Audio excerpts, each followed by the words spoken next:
Bonjour à tous.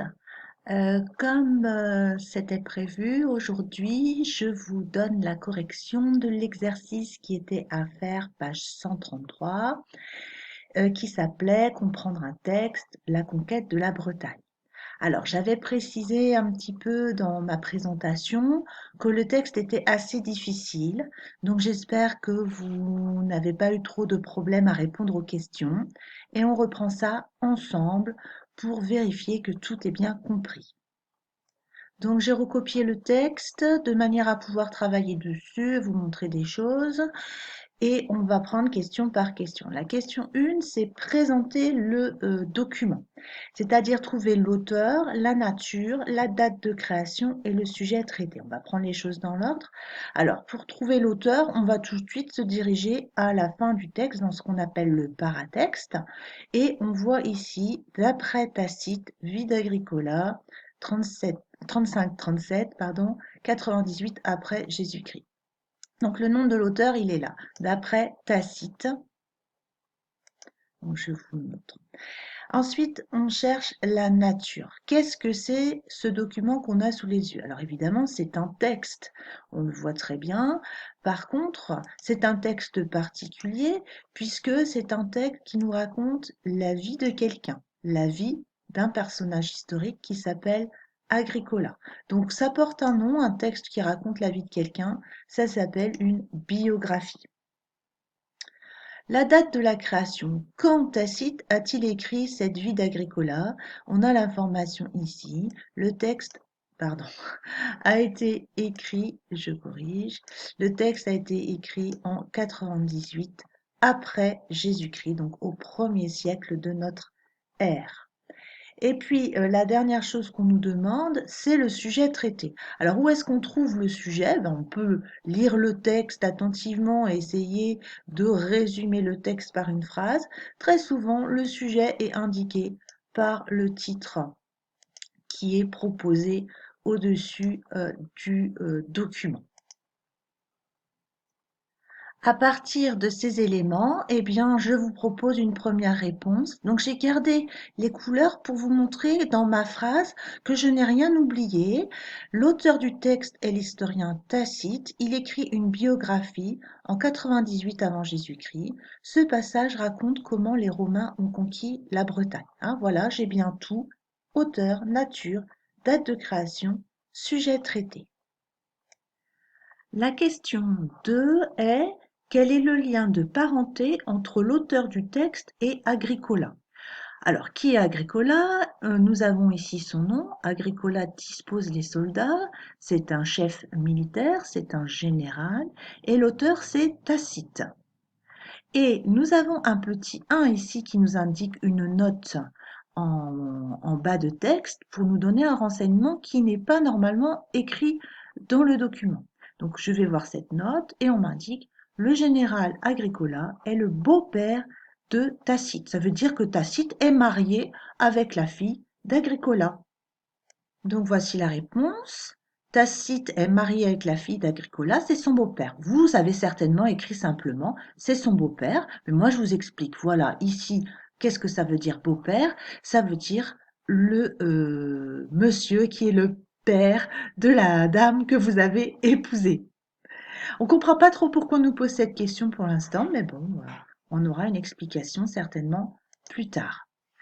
La troisième question: qui combat aux côtés des Romains dans leur armée et pourquoi? Donc c'est là que c'est un petit peu compliqué à comprendre. Revenons au premier paragraphe. Donc on nous explique: Agricola va disposer ses soldats et il y a plusieurs catégories de soldats. Il y a des auxiliaires. Les auxiliaires, c'est ceux qui aident. Des cavaliers, et on nous dit les légions attendent en arrière. Alors légion, on connaît bien ce mot, on l'a croisé déjà, on sait que c'est un groupe de soldats romains. En fait, les Romains avaient, en plus de leur légion, des peuples qui venaient les aider, donc ici des auxiliaires. Première idée.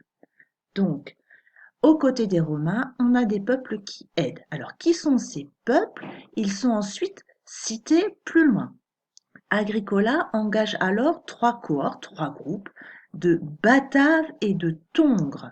Là aussi, on a une petite note en bas de texte qui nous dit ce sont des peuples gaulois qui ont été soumis par les Romains. Donc, ils ont été conquis par les Romains et maintenant, ils se battent avec les Romains. Donc, l'information à pourquoi se trouve ici, sont soumis par les Romains. Donc, je vous propose cette réponse 3, où je vais remettre en rouge les éléments que j'ai trouvés dans le texte. Donc, des peuples gaulois, les Bataves et les Tongres, aident les Romains. Alors, je vais mettre aussi aide en rouge. Pourquoi? Parce que, voilà, j'ai trouvé l'idée ici. Ce sont des auxiliaires, des aides.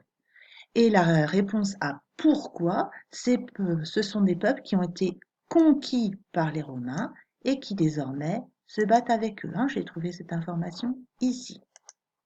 Donc vous voyez, je cherche l'information dans le texte et je compose ma phrase. Je fais bien attention, il y avait deux choses à dire, qui combat et pourquoi. Donc j'ai fait deux phrases différentes, une phrase pour qui combat et une phrase pour pourquoi. La question 4 est: comment la victoire des Romains s'explique-t-elle? Alors, c'est le genre de question où on peut commencer à y réfléchir avant même de lire de texte. Comment se fait-il que une armée gagne sur une autre armée? Alors, vous pouvez réfléchir dans votre tête, vous pouvez vous dire, si une armée gagne, peut-être qu'elle a plus de soldats, peut-être qu'ils sont mieux équipés, peut-être qu'ils sont plus motivés. Voilà, on peut commencer à réfléchir. Ça nous donne déjà un état d'esprit pour lire le texte. Donc le premier paragraphe expliquait comment Agricola a disposé les soldats et le deuxième paragraphe nous raconte la bataille. C'est donc là que ça va se passer, c'est là qu'on va trouver la réponse. Donc il faut se lancer dans une lecture attentive du texte. Les Bretons, ce sont les ennemis des Romains ici, donc ils sont adroits, ils sont efficaces, ils savent bien se battre, ils arrivent à dévier les projectiles. Donc au départ, ils ne sont pas dans la défaite. Et eux-mêmes tirent des traits. Alors un trait, c'est un lancer de quelque chose, une flèche, un javelot. Donc au départ, les Bretons ne sont pas en danger, ils arrivent à se battre. Du coup, Agricola va engager 3 groupes pour faire un corps à corps à l'arme blanche avec des glaives, des épées. Et pour ceux qui vont se battre à l'arme blanche, les Bataves et les Tongres, eh bien, ils ont l'habitude, ça leur est familier, ce sont des guerriers expérimentés. Ah tiens, voilà une première information. Ici, les guerriers dont il est question sont très expérimentés, ils sont familiers, ils ont l'habitude de se battre avec ces armes, alors que les ennemis sont inaptes. Inaptes, c'est incapable. Ils ne savent pas le faire, ils ne savent pas se battre. En fait, on apprend que leurs glaives ne leur servent pas dans un face-à-face, ils n'ont pas le bon armement pour se battre en combat, à corps, à l'arme blanche. Alors, c'est pas parce qu'on a trouvé un élément de réponse qu'on s'arrête, on vérifie si dans le texte il n'y aurait pas autre chose. Vainqueurs, les Bataves portent le combat sur les collines. Des Bretons tentent alors de les prendre à revers sur le côté. Et à ce moment-là, Agricola va leur envoyer 4 corps de cavaliers, donc des hommes à cheval, tenus en réserve pour intervenir en urgence. Donc là, autre information, c'est que en plus d'être familier au combat au corps à corps, que les ennemis n'ont pas les bonnes armes, eh bien Agricola va pouvoir utiliser des cavaliers qui étaient en plus pour pouvoir se battre contre les Bretons. C'est efficace, les assaillants sont chassés et on nous dit à la fin du texte: il fuit. Donc voilà, on a tout trouvé, on a bien fait le tour et on va essayer de construire une phrase avec tout ça. Donc voici la phrase qui pourrait être rédigée. 3 raisons, on en a trouvé, 3, expliquent la victoire des Romains. Les Gaulois qui les aident sont très efficaces et expérimentés. Les Bretons sont mal équipés pour le corps à corps. Et Agricola fait intervenir des cavaliers. La dernière question est: comment le personnage d'Agricola est-il présenté? Pourquoi? Voilà encore une question en 2 morceaux. Donc, comment est présenté Agricola et pourquoi est-il présenté comme cela? Alors déjà, on va chercher les passages où on nous parle d'Agricola, donc ici. Voici comment Agricola dispose les soldats. On retrouve ici Agricola. Agricola engage alors 3 cohortes. Et puis Agricola leur oppose 4 corps de cavalerie. Donc je vais me concentrer, maintenant que j'ai trouvé les passages où on parle d'Agricola, je vais me concentrer sur qu'est-ce qui est montré de lui. Donc d'abord ici, voici comment Agricola dispose les soldats. Donc c'est le général qui prépare comment vont se positionner les soldats sur le champ de bataille. Ici, donc il prend une décision, Agricola engage les 3 cohortes de Bataves et de Tongres. Donc c'est lui qui décide qui intervient en premier. C'est plutôt efficace, on l'a vu, hein. Et puis à la fin, donc il y a une tentative des Bretons pour faire quelque chose contre les Romains et leurs auxiliaires. Et Agricola envoie les cavaliers. Première réponse, donc première phrase, Agricola est présenté comme le général qui a préparé et réfléchi l'attaque, hein. Il a bien disposé en réfléchissant s'il se passe ceci, etc., hein, si le triomphe sans répondre le sang romain. Ensuite, donc, c'est lui qui prend les décisions. Il prend alors, c'est là que c'est un petit peu difficile parce qu'il faut donner un avis sur comment il est présenté. Donc, manifestement, il prend des décisions qui sont plutôt bonnes, puisque quand il engage les Gaulois en corps à corps, c'est une bonne idée parce que les autres ne savent pas se battre dans cette manière. Et puis, quand il y a un danger, il envoie la cavalerie et ça marche bien puisque les Bretons fuient. Donc, on peut déduire, c'est là que c'est un peu difficile, il prend les bonnes décisions qui permettent la victoire.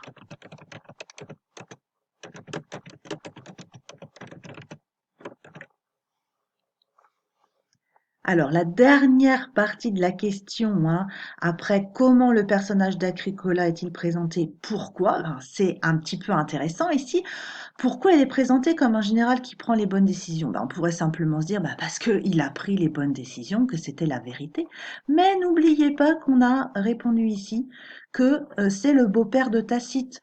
Donc Tacite, il n'a pas envie de dire du mal de son beau-père, donc il le présente comme un super général qui prend toujours les bonnes décisions. Donc là, c'est vraiment une question que doit se poser un historien. Lorsqu'on lit un texte, on ne prend pas tout comme si c'était la vérité toute crue. On essaye de réfléchir. Est-ce que l'auteur me dit bien ce qui s'est passé? Et là, on a un petit doute parce que comme Tacite est en famille avec Agricola, peut-être qu'il a un peu exagéré les bons côtés d'Agricola. Voilà, merci. J'espère que ça vous aura aidé à corriger votre travail. Je vous dis à très bientôt pour la suite.